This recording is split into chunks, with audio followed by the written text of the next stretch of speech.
Good morning everybody. पिछली class में हमने औसत की अवधारणा के संदर्भ में समांतर माध्य की गणना कैसे करते हैं इसके बारे में समझा था। समांतर माध्य की गणना करने के लिए तीन श्रृंखलाएं होती हैं: व्यक्तिगत श्रृंखला, खंडित श्रृंखला और सतत श्रृंखला। व्यक्तिगत श्रृंखला की पहचान है प्रश्न के अंदर केवल मूल्य दिया गया होता है। जैसे राम, मोहन, श्याम, सीता, गीता व्यक्ति के नाम होंगे और उनका कोई भी मूल्य, जैसे उनके परीक्षा में आए हुए प्राप्तांक, उनकी लंबाई, उनका वजन, ये सब इसमें होगा।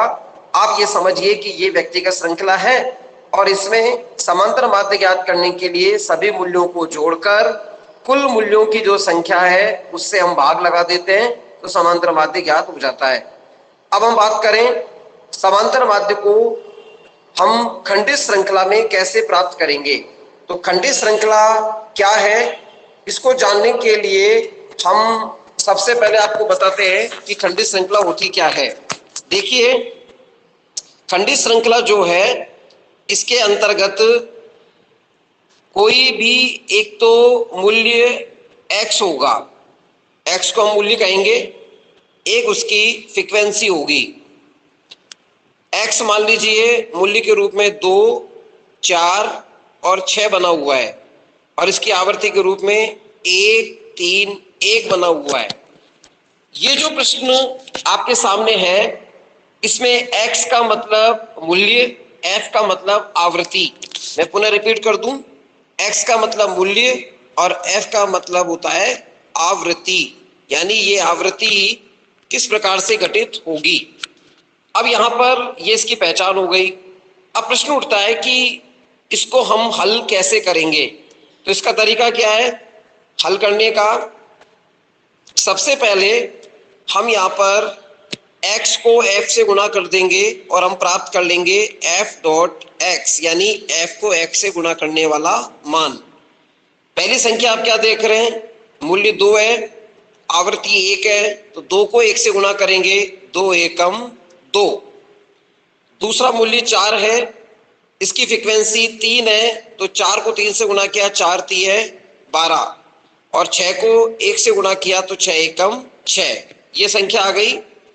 अब इसके बाद हमको इस fx के टोटल को ज्ञात करना है। मैं यहां पर ही समझा रहा हूं। तो 12 और 2 14, 14 और 6, ये टोटल आ गया अपना 20। अब इसमें f कितना है, तो देखिए f 1, 3 और 1 4 और 1 5, इधर हमारा टोटल आ रहा था 20, 20 में 4 का भाग लगा दिया। और इस प्रकार हम देखते हैं इस प्रश्न के अंदर जब हमने सूत्र लगाया x बार बराबर सिग्मा fx सिग्मा 20 और n हमारा यानी टोटल नंबर ऑफ फ्रीक्वेंसी ये है 5, 20 में 5 का भाग दिया, उत्तर आ गया 4। यानी खंडित श्रृंखला में दिए गए प्रश्न को जो सामने है x को f से गुणा करके fx प्राप्त करते हैं। इस उदाहरण में 2 एकम 2, 4 3 12, 6 एकम 6, टोटल लगाया सिग्मा यानी इनका सबका योग 20 हो गया और टोटल फ्रीक्वेंसी का टोटल होता है n, तो ये 5 था, 20 में 5 का भाग दिया, 4 आंसर आ गया। इस तरह हम खंडित श्रृंखला के अंदर समांतर माध्य ज्ञात कर सकते हैं। मैं एक उदाहरण और आपको समझा के इसको बताता हूं जिससे कि आप गलती ना कर पाए। अभी मैं इरेजर कर देता हूं पूरे बोर्ड को।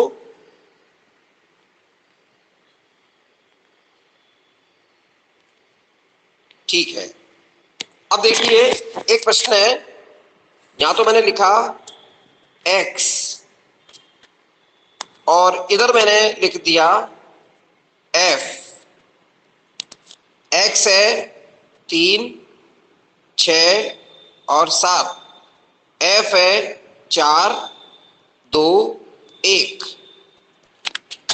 अब देखिए इसको हल करेंगे अपन। हमें चाहिए fx और fx में आप देख रहे हैं 4 को 3 से गुना किया, 4 तिया 12, 6 को 2 से किया, 6 दूना 12, 7 को 1 से किया, 7 एकम 7। कोई दिक्कत है आपको? ठीक है। अब इसमें हमें ज्ञात करना है सिग्मा एफ एक्स, ये कितना होगा इनका टोटल?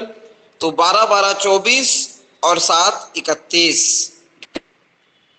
ठीक है, अब मैं इसको यहां लिख देता हूं कि हमने इसका टोटल ज्ञात किया। तो सिग्मा एफ एक्स तो आ गया 31 बटा एन का मतलब होता है the total number of frequency. तो ये आ गया 4 और 2 6, 4 को जोड़ा, 2 को जोड़ा, 1 को जोड़ा, 7 आ गया 31 बटा 7। 31 में 7 का भाग दिया तो 7 चौक 28, पॉइंट लगा दिया, 3 बचे, 0 हो गया, 7 चौक 28, यानी इसका समांतर माध्य आ गया 4.4। आई थिंक आप इसको कर सकते हैं, आपको समझ में आ गया होगा। एक प्रश्न मैं आपको दे रहा हूं, आप इसकी गणना करके बताएं।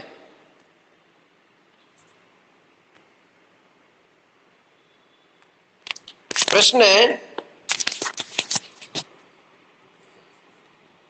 x तो होगा 4 6 और 7, फ्रीक्वेंसी है 2 1 3। आप इसको हल करके चैट बॉक्स में मुझे आंसर बताइए। x है 4 6 और 7, f है 2 1 और 3। थोड़ा हिंट दे दूं कैसे हल होगा ये। सबसे पहले आपको एफ एक्स ज्ञात करना है, f को x से गुणा करना है, जो टोटल आ जाएगा उसमें n का भाग देना है, और n का मतलब है the total number of frequency, अर्थात आवृत्तियों के कुल योग की संख्या। तो आप शीघ्रता से एफ एक्स ज्ञात कीजिए और n का भाग डला के आंसर निकालिए। मैं वेट कर रहा हूं, फिर मैं इसको हल करूंगा।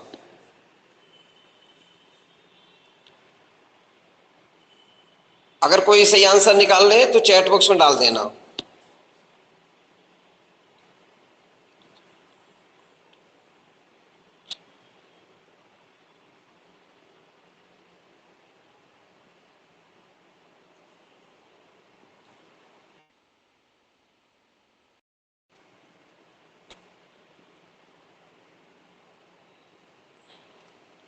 एक लड़की का रेस्पॉन्स आ चुका है, एक बार मैं दूसरी का भी वेट कर लेता हूं।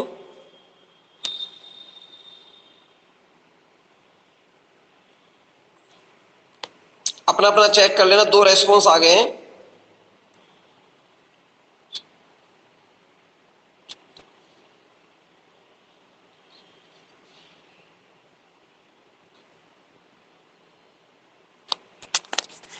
ठीक है, अब इसको हल कर रहे हैं। देखिए ये 4 है, 1 मिनट, एक रेस्पॉन्स आया है, 5.8 आया है, देखते हैं अभी क्या आता है।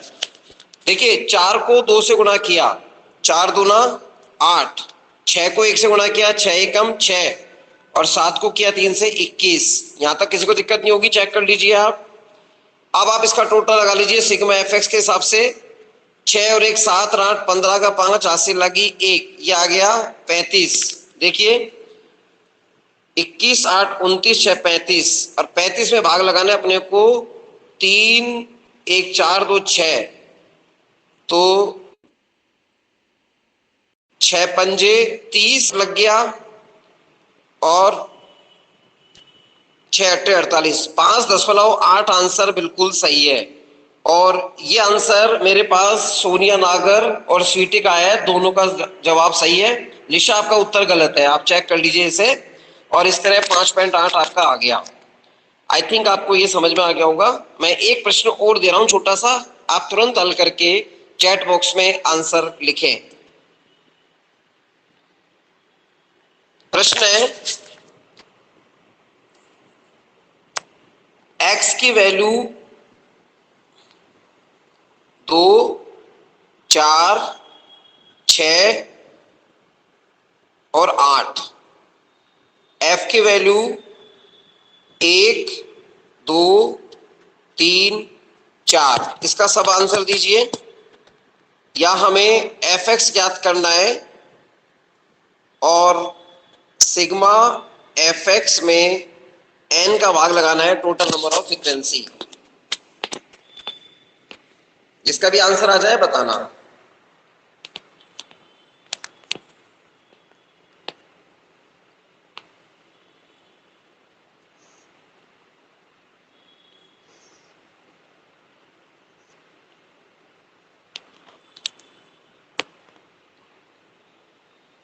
स्वीटी का आ गया, बिल्कुल सही है। अभी मैं जवाब नहीं बता रहा सही, और लड़कियों को करनी दीजिए। स्वीटी वैसे आपका आंसर सही है। बाकी लड़कियां भी रेस्पॉन्स करें। देखिए इसमें x को f से गुणा किया, सामने देखते जाएं आप। 2 को 1 से करना है, 4 को 2 से, 6 को 3 से, 8 से 4 को, सबको टोटल लगा के इसमें n का भाग लगाना है। n का मतलब होता है the total number of frequency, यानी इनका टोटल। सोनिया बिल्कुल सही है आपका जवाब। निशा आप कोशिश करें, एफ एक्स ज्ञात करके उसमें n का भाग लगा दीजिए। ठीक है, मैं यहाँ पे इसको हल कर रहा हूं, आप अपना चेक कर लेना। देखो x को f से गुणा किया तो 2 को 1 से किया तो यहाँ आ गया 2, 4 को 2 से किया, 4 दूना 8, 6 को 3 से किया, 6 तिया 18, और 8 को 4 से किया 32। अब आप यहाँ देख रहे हैं 2 + 8 10, 18 10 28, 28 और 32 होते हैं 60। तो सिग्मा एफ एक्स तो हो गया 60, और इसके अंदर हम n का भाग लगाएंगे तो 4 और 3 7, और 2 9 और 1 10, 60 में 10 का भाग दिया, 6 आंसर आ गया। जिन्होंने भी मुझे 6 आंसर लिखा है वो बिल्कुल सवाल सही है। ठीक है, ये इस तरह अपना खंडित श्रृंखला के अंदर समांतर माध्य की गणना हो गई। देखिए यहां हम लोगों ने जो समांतर माध्य की गणना की थी, इसके अंदर f फ्रीक्वेंसी को x मूल्य के साथ गुणा किया, उनका जो टोटल है इसको हमने नाम दिया सिग्मा एफ एक्स, और उसमें n का भाग लगाया टोटल नंबर n होता है फ्रीक्वेंसी का टोटल। तो भाग लगाने पर वो जो मान प्राप्त हुआ वो मान हमारे लिए समांतर माध्य होगा। अब मैं सतत श्रृंखला के अंदर किस तरह से समांतर माध्य की गणना करते हैं उसकी चर्चा कर रहा हूं। मैंने यहाँ एक कोशिश की है, एक चित्र के माध्यम से एक प्रश्न निकालने का प्रयास किया है। थोड़ा सा ये अस्पष्ट है, मैं पुनः इसको सेट कर रहा हूं। एक फोटो शेयर कर रहा हूं आप लोगों के साथ, और इस फोटो के अंदर मैंने एक प्रश्न डाला हुआ है। इस प्रश्न को आप ध्यान से देखिए। ठीक है, इसमें मैंने हल भी कर रखा है, एक बार इसको आपको समझाना चाहता हूं। देखिए सतत श्रृंखला की पहचान क्या होती है।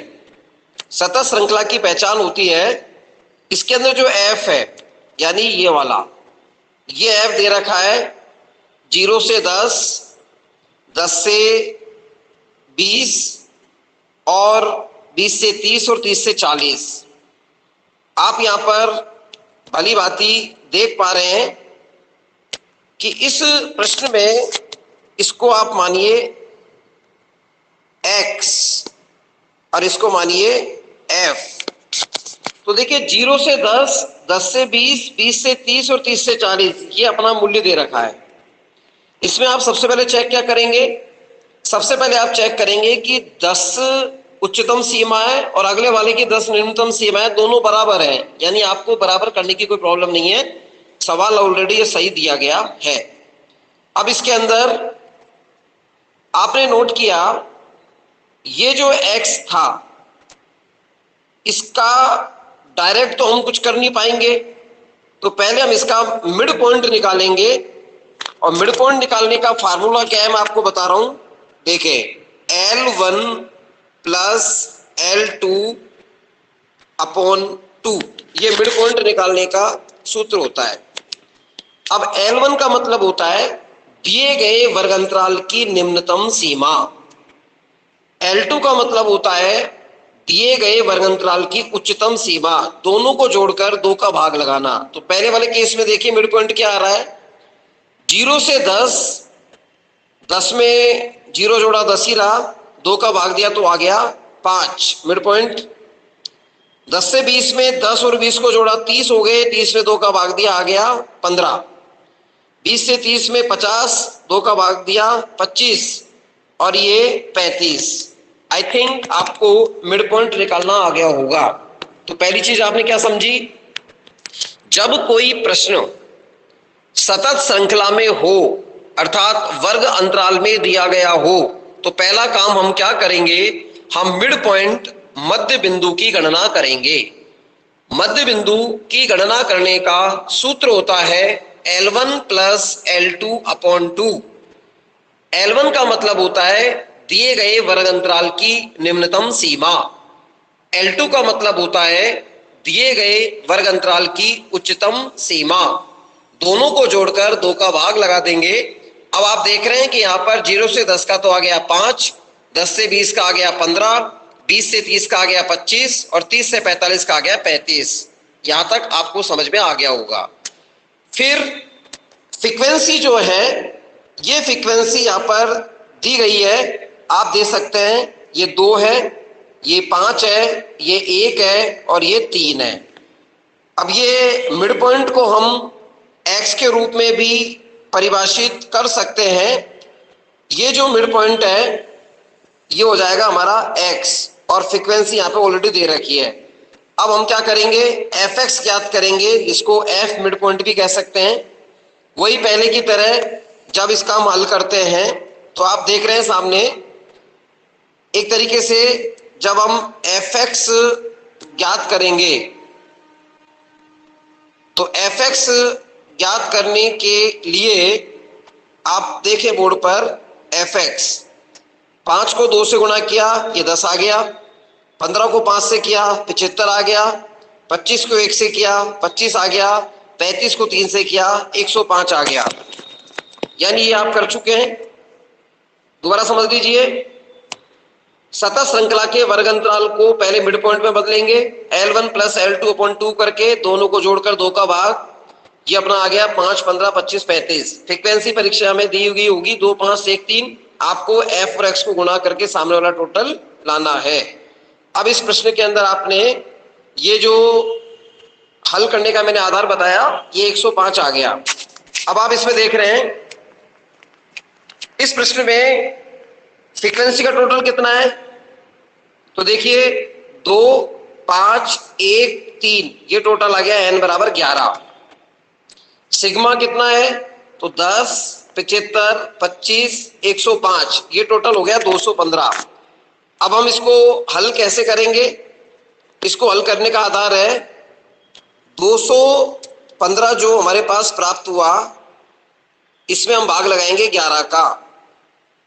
ठीक है भाई, भाग लगाने पे देखिए 21 में भाग दीजिए, 11 एकम 11, 10 बचे, ये हो गए 5 और 11 के पायड़े में देखिए 11 नाम 99, तो 19 दशमलव समथिंग आंसर आएगा 99। ये बचे 6 और 11, 5, 55, 19.5 के समथिंग इसका आंसर आ जाएगा। ठीक है, मैं दोबारा रिपीट कर दूं, सतत श्रृंखला में इस प्रश्न में आप देख रहे हैं फ्रीक्वेंसी दे रखी है 0 से 10 की 2, 10 से 20 की 5, 20 से 30 की 1 और 30 से 40 का 3। सबसे पहले हमें सतत श्रृंखला वाले प्रश्न जो है उसका मिड पॉइंट निकालना है, यानी L1 और L2 को जोड़कर 2 का भाग लगाना है। तो 0 और 10 जोड़े 10, 10 में 2 का भाग दिया, ये आगे आप देख सकते हैं 5।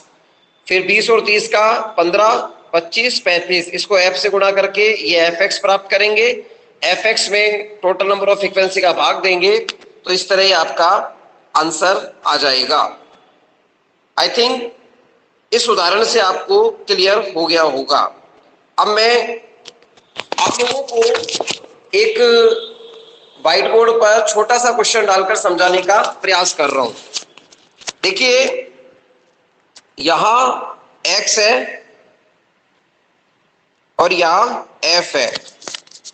थोड़ा सा मैं इसको गहरा कर लेता हूं, आपको थोड़ा और स्पष्ट हो जाएगा।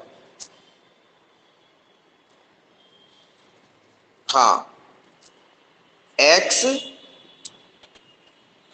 और f, x है 10 से 20, ये है 20 से 30 और ये है 30 से 40। फ्रीक्वेंसी 2 1 2।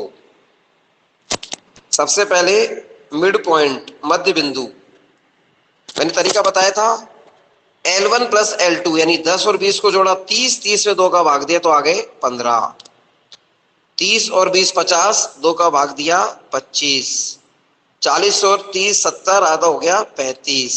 यहां तक कोई दिक्कत है?